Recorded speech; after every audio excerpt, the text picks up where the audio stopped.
Hello, everyone. Thank you so much for tuning in to A Reseller's Journey. Here is your host, eBay Joey.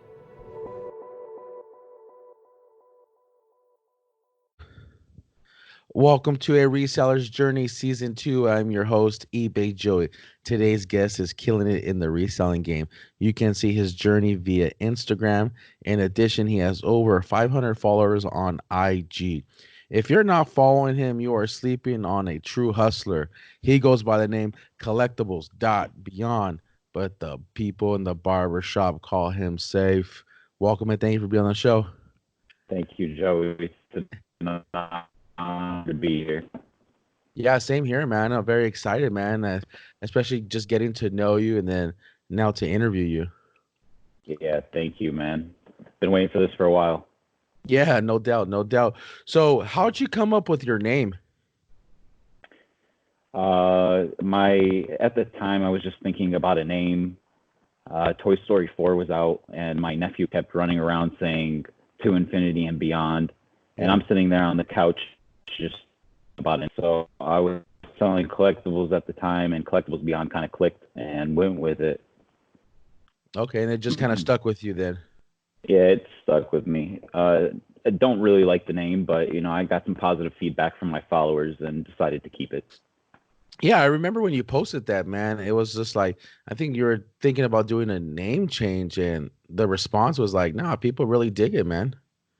Yeah, I got some positive feedback. It was just a spur of the moment kind of decision that I made at the time, and it never really like resonated with me. So I wanted to change it since day one. Just never got around to it or thought Okay, of a good name. cool, cool, man. So, where are you based out of? I'm in Phoenix, Arizona. Yeah, so were you born and raised in Phoenix? No, I kind of have a mixed background. I moved between the States and the Middle East a lot. I lived in New York for a while also, and I just moved recently from New York to Phoenix, Yeah, what part of New York were you in? in Syracuse, New York. Man, must be like a big change in weather, right? Yeah, for sure. From severe cold to very hot. So just to kind of give us a background, were you born in New York or were you born in the Middle East? I was born in the Middle East and moved to New York when I was 1 years old. Stayed there till 11. Moved back to the Middle East till I was about 19, and I've been in Okay. the States since. So how old are you now, just for the people that can't see you? I turned 31 in June, Oh, nice. Okay, coming up. So you're in your early 30s, man. early Eh, 30s. Hey, so are you doing this full time or part time? This is a full time for me. Okay. So what was your background before you jumped into full time? Were you like going to school? Were you working? What was the deal? I did do school for a while. I did 2 years of school. The good old regular story of a parent splitting up. I had to drop out of school and get two jobs at the time, so I never really went back to school. It Hmm. wasn't something I enjoyed in the first place. I always knew I wanted to work for myself as a kid. I just never thought I would, and Uh-huh. I just stayed working and ended up here pretty much. Okay. Now, was it like a 4-year university or was it like a community college with the 2 years that you did? So originally, I studied abroad in the Middle East in Jordan. I went to the New York Institute of Technology over there. Okay. I did a year there, and then I did a year and a half here at community college, just to get the credits required to go into university. But by the Okay. time I even got that close, I had to drop out. So what were you taking? I know you said technology, but what's your like what do you enjoy? What was it that you wanted to become with going through the 4 year? Just like any other 19, 20-year-old, I didn't really know what I wanted to be. So it was Okay. just the basic requirements of business management is what I went into. Okay. Now, is that helping you out now that you're full time, like the higher education?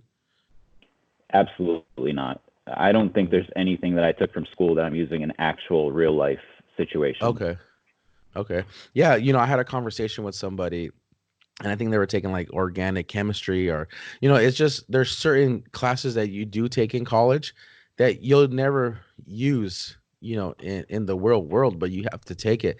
Now, on the other hand, I do think that there's some things that you do take that you do apply to life. I just don't think it's that much, in my opinion. Agreed. Agreed. Yeah. So what motivated you to jump into the reselling game? Just like anybody else that really isn't comfortable where they are at life, they don't like their job, they don't like their boss. In Mm, my case, I was working for my father. Working for family is always kind of tough, and I knew I just didn't want to deal with the cold weather. I didn't really like the demographic over there much. It was a rough neighborhood. I just wanted to change. I didn't like my yeah. job. I was working 7 days a week, 9-hour days, and I wasn't very happy. So a certain financial situation hit, and I needed to start selling my own collectibles. And I made an eBay account. And after it started flipping after a day or two or a couple hours, I realized it could be real and started going to Ross and Burlington after that. Yeah. So how long have you been reselling for? How long have you been full time? March 15th will be my first year. Okay. Now, were you part time or you just kind of just jumped into it full I, time? it was it wasn't really a part-time thing. It was just I needed some extra money Right. because I wasn't getting paid enough at the time, and I just started selling my own belongings, everything that I was collecting over the years, and it was just flipping so quickly. I thought, hey, Gary V might be right. Maybe you Mhm. can go to garage sales and start flipping stuff. So I What started were doing it. Yeah, what was the first thing that you flipped from your collection? I believe it was a Funko Pop. It was actually like a Uh, collection box that I had gotten for $17.50, and I sold it for $65 plus 20 in shipping, I believe. yeah. So were you a big Funko collector? Is that like one of the main collections you have? It wasn't the main thing, but I did have a few of them, yeah, for like my favorite shows or anime series. Yeah, it's kind of interesting, man. Some of those have some hype around them when it's like, I think, what was it? I don't know if I was talking to you about it, but wasn't the Fruit Loops character like a really big one where it was selling for a lot? Yeah, those are called ad icons. So Uh-huh. if you can get those ad icons, they're very, very limited in run. They can go up to $500, not $1,000. Now, but those are still considered like Funko Pops? Yeah, they're Am I saying it definitely right? Funko. Yeah, Okay. Funko Pop. So some it might be related to like sneakers. Like there's limited edition runs, and then there's like a GR, for instance. Right. Nice. What else is in your collections besides the Um, Funko? so I have a lot of retro video games, mostly like Nintendo, Super Nintendo, Nintendo 64, mostly Nintendo stuff. Um, and that's about it. Action figures, collectibles like that.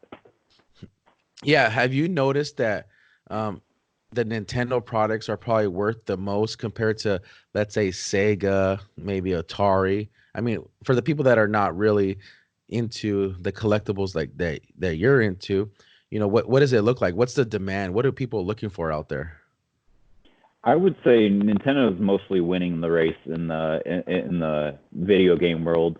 They're just producing so many good games, and there's a bunch of good titles associated with Nintendo. So it's really hard to beat them. Really, in Okay. my sale, based on my sales, Nintendo sells way quicker than anything else I have. Well, so but does Sega sell Sega products?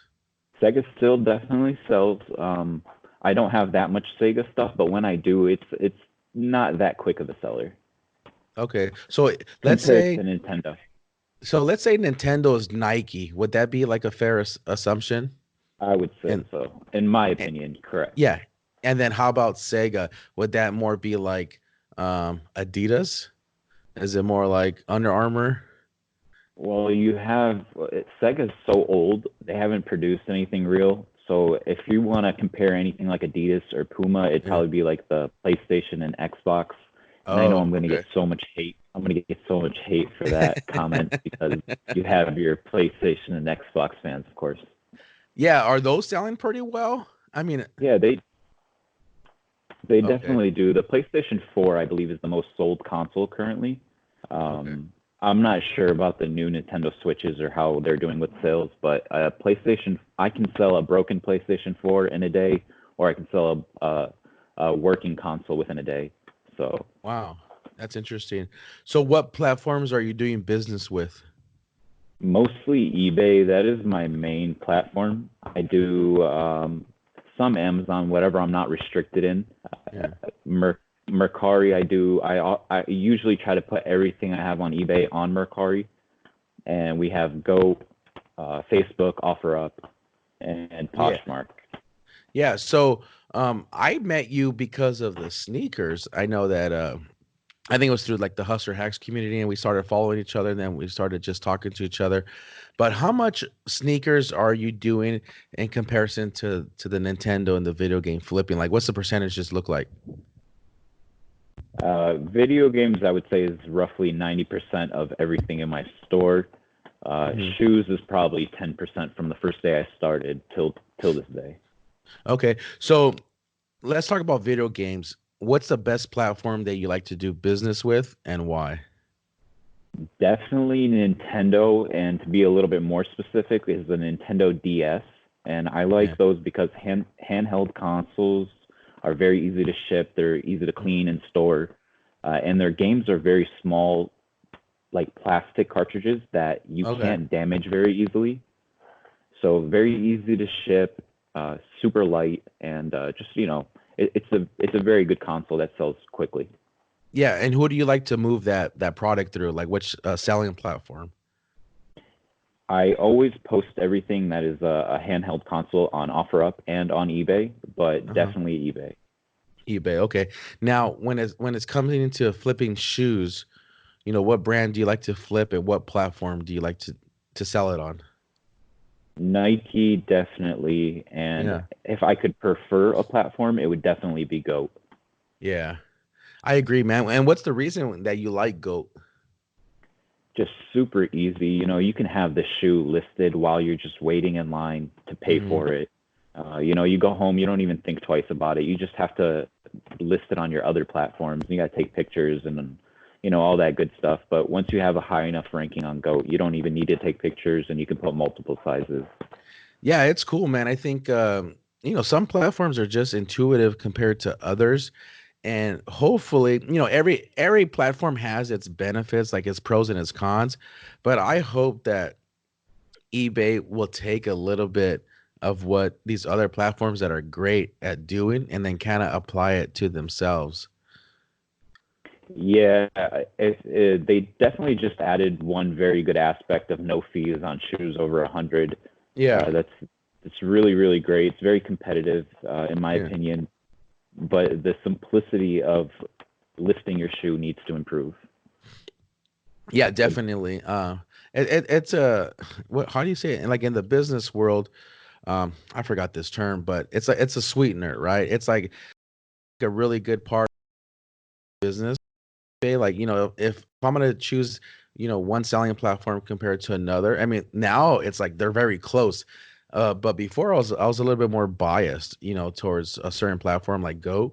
But I think eBay, if they continue to make some changes, I think they're on the way, man. Well, they can do some big things.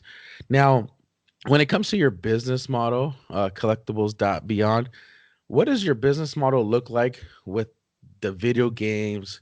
I know you're doing like action figures and the stuff that you do on the collectible side. What's the business model look like? I generally I would like to stay above 50%. You can't always stick with that margin. Uh, Mhm. but what I'm actually looking for is definitely 100% or more. And in the video game industry, it's very obtainable to get up more than 100%. Why is that? You can buy a bundle of games, and people don't really know the exact amount of all these games, and they fluctuate heavily. So Mhm. they're always rising in price rather than dropping. So you can buy a bundle of games, and one game could pay for that entire bundle.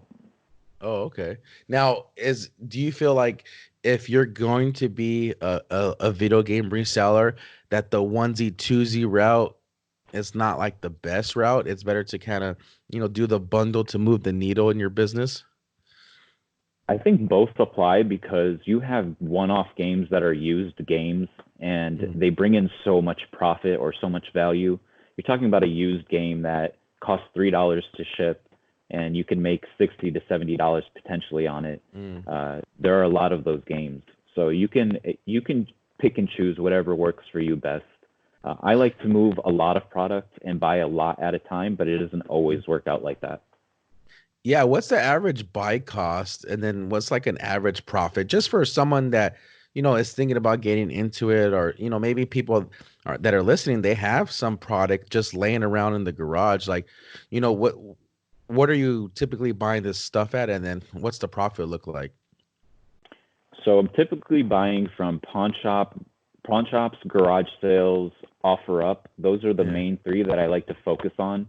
I like OfferUp a lot more than Facebook Marketplace. I haven't had Hmm. too much success with Facebook Marketplace, Yeah. but OfferUp is very kind to me, and that's mostly where I like to source. What I'm paying for things is, like I said, if I can make 50% profit on a bundle or a single item, I, I single items are a little bit hard if I have to drive out of my way for them. But if it's a Yeah. bundle, I'll go for 50. But what I'm looking for is usually a double up. Okay. Now, how about when it comes to the shoes? Like, what's is it the same business model that you're trying to apply? Shoes is a little different because it is only 10% of my business. I do Yeah. like to generally make 100% on my shoe.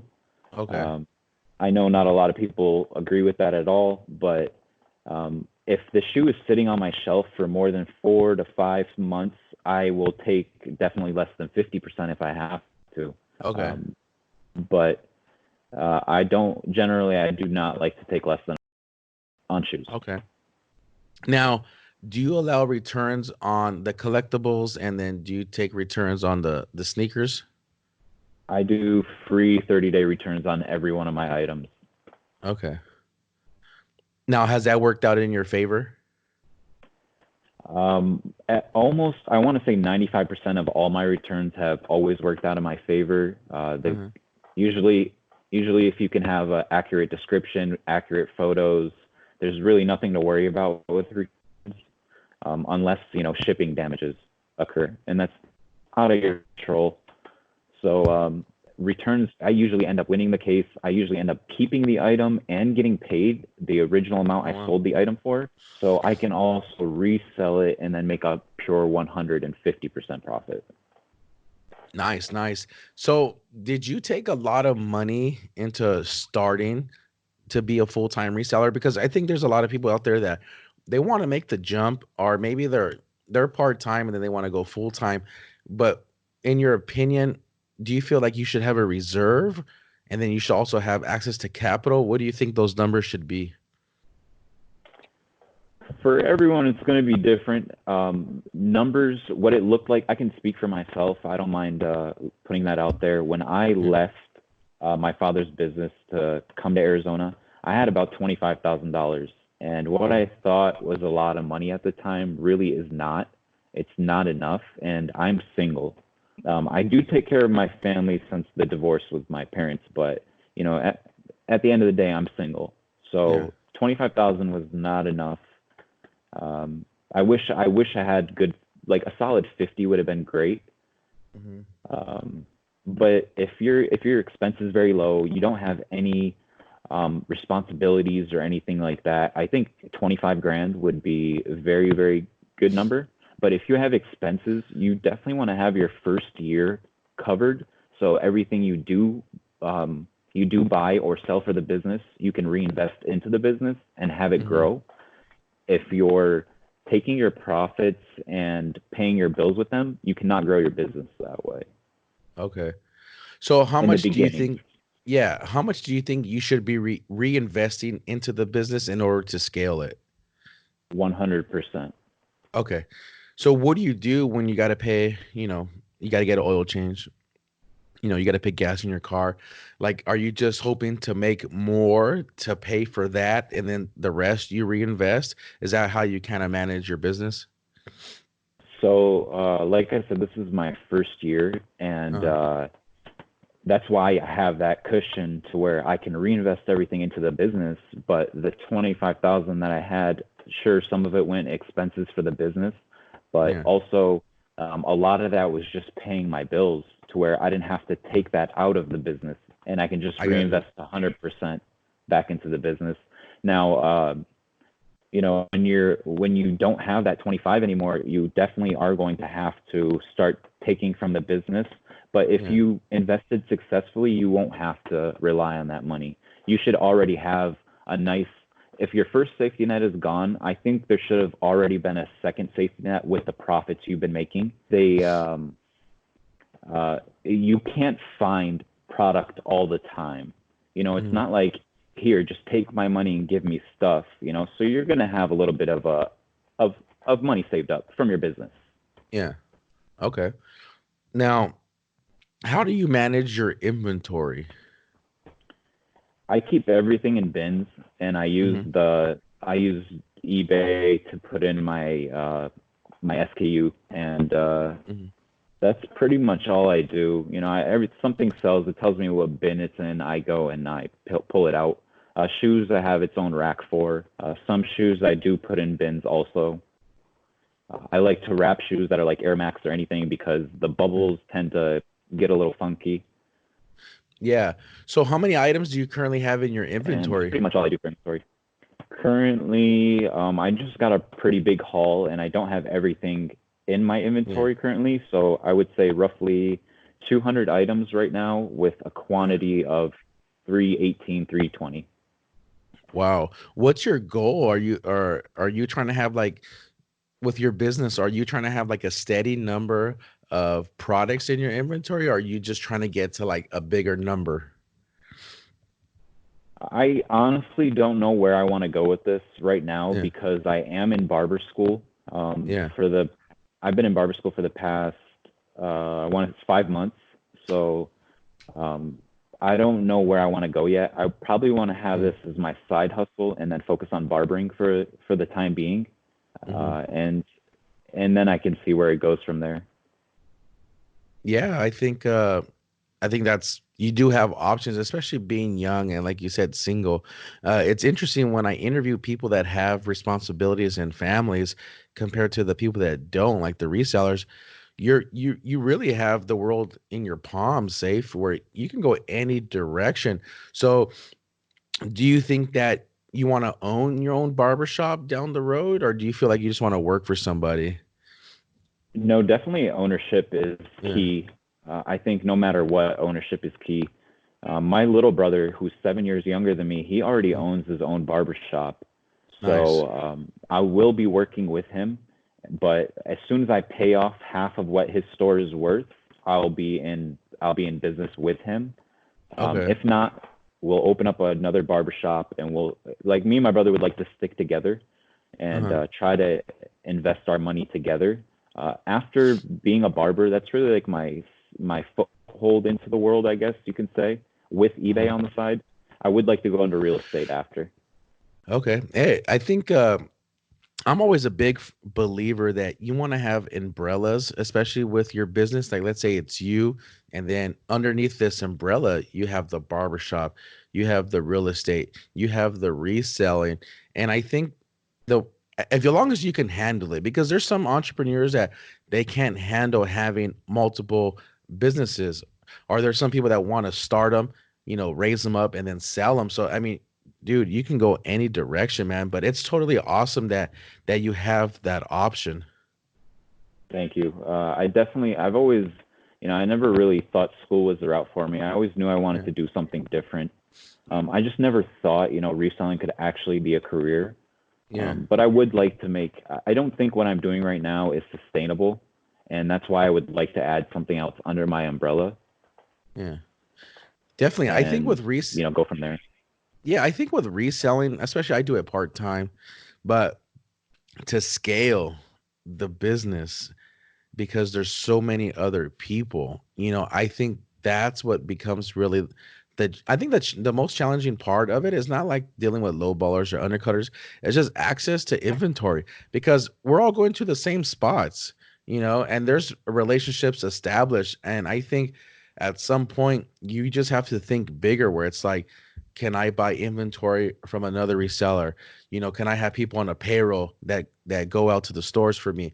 Can I buy containers of product direct? I mean, it's like you constantly got to think bigger and bigger if you really want to get ahead of the competition. Yeah, I completely agree. And it's the hot thing to do now, to be a Right. reseller, to be a shoe reseller. Uh-huh. It's really the hot thing to do now. There's a lot of people that are not good for the reselling community, and then there's people that are definitely good for them. Yeah. But like I said, everyone wants to do it now, and that's why it's becoming a very saturated market. But at the same time, I do believe your own individual skills can cover for that, depending on how hard you're willing to go. But you are right, when there are so many people going to the same stores that you're going and trying to source at and have Yeah. already established friendships there, it's really rough, and especially Yeah. in my area. Yeah. I do think the market is saturated, but I do think that, like you said, it's good and it's bad. I think even social media, it has its role within the community, and I think it does help a lot of people. But then I also think it does hurt, some people. So just like everything in life, safe. I mean, there's going to be good things that come out of it. There's going to be bad things that come out of it. But for me, for the most part, I just try to take the positive and just really try to outwork my opponent. It's just like I try to go to more stores than they do. But, me knowing you, man, I mean, your sourcing schedule is crazy. I mean, and at the same time, you still come up short, right? And there's some people that just go on a store for their lunch or on their way home, and it's just like they hit the jackpot all the time. So, what does your sourcing schedule look like? I could tell you, like in miles, how much I drive daily is Yeah. an average of 60 miles a day. Okay. Usually it's 60 to 90 miles a day. Whenever I have free time where I'm not packing as much, where, sourcing has been good in one location where I don't have Right. to venture out into the other location. But it will increase because I will be going to different cities to source pawn shops. Yeah. I kind of changed my game route. I don't want to go to Ross and Burlington anymore. So Yeah. I'm gonna double down on what's actually been working for me, which is the video games and the collectibles and the action figures. Um, I just find that way more profitable, and it costs way less to buy merchandise into, because I don't want to buy something for 70, $60, flip it for 110, Uh, and wait 6 months on it. I don't want to do that. Yeah. I agree, man. I think I'm at the point, like I was talking to my wife and I was like, man, like I've been getting these goat alerts. And I was talking to another reseller about it, but it's like every day it's like someone undercuts, and it's just like it does get frustrating. And I know we had a segment with Stevie, and finding the solution, and you got to be patient and let them get theirs and get out. But some days it's just like, man, come on, people, like smell the coffee. I mean, you can do things better, but I think because so many people are doing it part time, you can afford to make mistakes and damage the market, and then also just take as little as possible, because you don't do this full time. It's like all the full timers, they're serious about their business. They're serious about how much money they make and how much they're willing to make. Yeah, that's the way to be about it. I mean, Yeah. I don't care if your margins are 15%, Yeah. 20%. If you're serious about it and you're making it work for yourself, like I give you mad props for that. If you're Yeah. making 10 to 50% margins, if you're making 50 to 100% margins and you're making it work, that's the key. But if you're doing it for clout, if you're doing it just to make $10 and it's a one-off, you're not making any money, you end up losing money just so you can show off on Instagram. Those people are the ones that we have to worry about, because when a shoe is worth 130 and they come in and list it at 75, it causes a huge problem, causes a swing, it causes other people to panic and drop their prices. Yeah, yeah, for some people. And then I think for some of the veterans, you hear them, they're like 12 months. It's a 12-month selling cycle. And for me, I feel like that's too long. Now, everybody's in a different position, but I think 6 months is like the perfect cycle. I monitor all the stuff that I sell, and I was looking back at this month, but I had stuff like 170 days, 180 days. But then I have things like 28 days.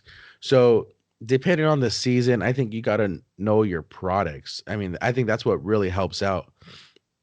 Knowledge in any field is definitely going to give you the advantage over anyone. That's why we're part of these communities. That's why we watch eBay Joey, we watch Hustler Hacks, know it to Yeah. flip it. Yeah. We watch these people to learn so we can go out there and, try to replicate and add our own spin to it. Absolutely, man. So what does is, is the reseller community big with the video games like on Instagram? I don't know about like reselling video game community, but the video game community in general, um, I like to stay mostly like around Pokemon games and that Okay. community because it's probably one of the best communities to be in video games. Yeah, you know what was a trip, man? I don't know if it was like a year ago or 2 years ago, but I think there was like this Pokemon. There's like an app where like you just go to like these big cities and Mhm. I guess you find different types of Pokemons or anything like that. But I was like, man, there's some grown people really Mhm. into this Pokemon crave. And when I was a teenager, Pokemon cards had just came out. I think it was like Magic cards. Wasn't my thing, but I was like, man, like it's still going. So is this a global thing? Pokemon is definitely a global thing. It's, I believe, the biggest company in the world with merchandise sales, with any kind of sales, Yeah. and it's just growing stronger. Anything that has released for Pokemon has never decreased in value Yeah. dramatically. It has decreased in value, but not dramatically. And if in the way things are looking now, it's just going up. So the Pokemon Go game that you were referring to was Yeah. excellent for sales. It was excellent for merchandise. It like revived the Pokemon community a little, Wow. and Okay. the positive feedback from that made them release a lot more games after that. So Yeah. Now, within the reseller community for video games, is there a lot of like undercutting or lowballing compared to the shoes that you've noticed? not that I've noticed. Usually, Yeah. when you understand the market and you know what you have is rare and it's not going to be made again, you don't drop your prices that often. You do have some people list low, just like in every other community, but it's not as frequent as it is in the shoe community or the shoe resellers. I think they understand that these games have value, and I'm not gonna sell. I'm not gonna give it away. Pretty much, I'm gonna ask full price because I know you just can't get this game anymore.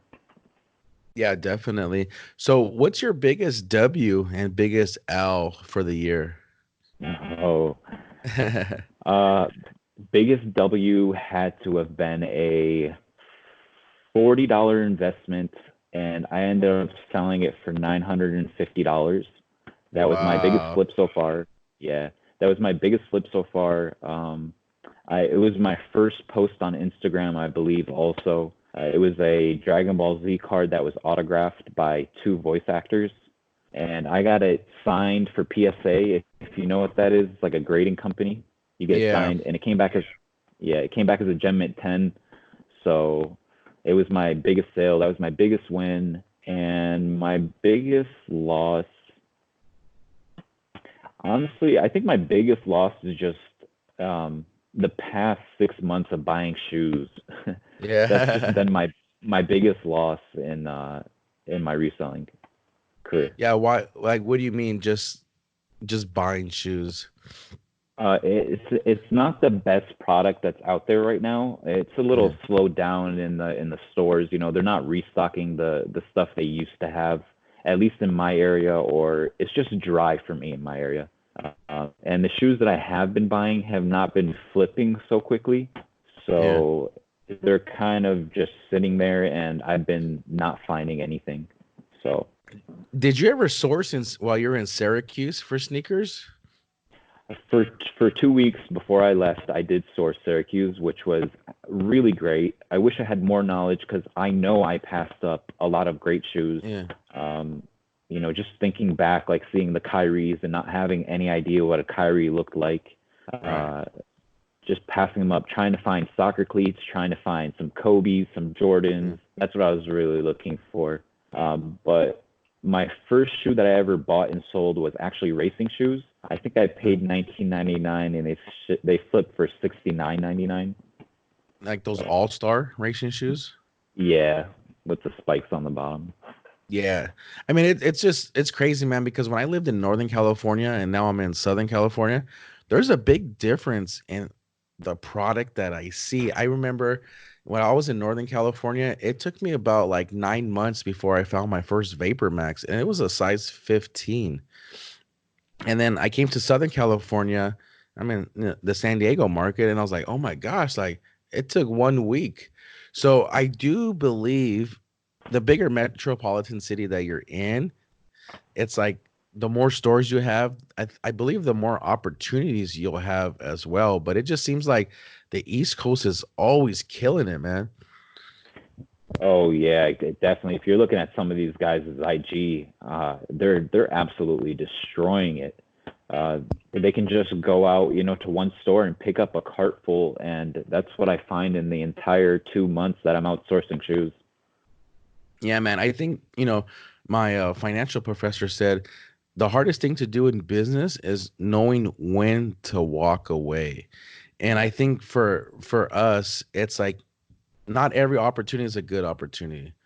And I think as you get experience, you got to know when to walk away and just say, you know what, this deal's not for me. There's gonna be another opportunity. And I think that's what you're doing right now, which is great because some people will never make that transition safe.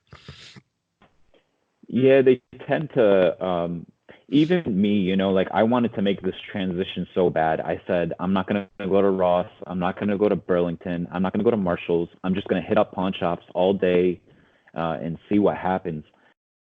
First, the first store I went to just non-intentionally was a Ross. I ended up walking in there and my brain was just so used to it that I actually walked in there. And as soon as I walked in, I said, "What am I doing? I shouldn't even be here." I still went and looked at the shoes, walked out, and I just went to pawn shops the entire day. But the next day, instinctually, you're just like, which Ross am I going to hit up? Which one has the Yeah. most potential? You don't want to leave your comfort zone, is what I think most people don't want to do, and it's just so much easier to stay there. Absolutely, man. I think it's a psychological thing. I think if you know people, like for me, I moved, I've been married and we've moved. When you average how long we've been together, it's almost like we average one move a year. But like every move I tell my wife has been like it's been better than the next, then the next, and then the next. But some people, they live in the same city or the same county, that they were raised. And I think moving for people psychologically is hard, but then also because it's hard, safe, they end up making the same decisions. They have the same behavioral pattern. But when you break that and you're now doing something else, like you just said, I'm not going to Ross no more. Like this doesn't make me money. And then you're going to start doing what makes you money now, which is amazing. Yeah, definitely. I think everyone should take the leap. Just taking a leap going into reselling in general is a very big leap. You're investing your time, which is very, very valuable. At least in my opinion, time is Yeah. something you just can't get back. And then you're investing your money. And I don't know if people are using their credit cards or cash or they're taking out a loan, but you're still investing money into something. And if you're trying to build it, it could definitely be very profitable, could be very successful. But making a leap is just hard for people, no matter what you're doing. Exactly. Where can people find you on social media? Uh, Mostly Instagram. I'm at Collectibles.Beyond. Uh, it really is just Collectibles.Beyond, but I don't think it was available at the time. Um, and that's about it. Not really big on social media. Hey, it's all good, man. What are your goals for the rest of the year? I know that this recording's in early March, so we already had 3 months. We're in the third month, but what's the goal for safe? The goal is to finish barber school for sure. Uh-huh. It's kind of put a drag on my reselling business being in school for the past 5 months. So I would like to just get that out of the way. I would like to start working in that industry right away and Hmm. kind of put eBay on the back burner for a little bit. kind of just sell what I already have in inventory, get to a comfortable spot, and then actually regrow my business back on eBay slowly. Okay, cool, man. Definitely keep us posted on your journey, man. And I think, one thing that I like about your Instagram is like you're not afraid to show what you picked up and what you sold it, and I think like you said, man, people are so stuck in their ways, like it's going to be like people just don't see them like, oh, I'm going to start flipping, toys, like you don't got nothing to worry about. But I do like how you put it out there, and that's just a way for us to have different, I would say just different tools on part of the tool belt, man. Like, and just you can learn from other people, man. And your work ethic is crazy, bro. So, I'm Thank excited you. just to even, get to know you, and, we talk on the phone periodically, man. But yeah, man, I think resellers can learn from other resellers, regardless if they specialize in something else, because it's the same concept, For and sure. and I think that's the beautiful thing about the community, man. Yeah, for sure. For sure. Joey, you couldn't have said it better. Thanks, man. Safe. Thank you for being on the show today, my brother. Thank you, Joey, for having me, man. It was an honor. Really appreciate it. Hey, anytime, man. Like I said, man, I enjoy talking to you. We got similar backgrounds, which was just a trip, and so just to get you on the show, man, like I'm really excited. And I think people will definitely be excited for this one. I want to thank the audience for tuning in. You can find today's guest on Instagram at Collectibles.Beyond. You can find the show's website at aresellersjourney.com, where you can find the Instagram, eBay Joey, and at a reseller's journey. If you like what you're hearing, don't forget to subscribe, follow on Apple Podcasts, Google Podcasts, Spotify, and YouTube. Remember, never forget why you started.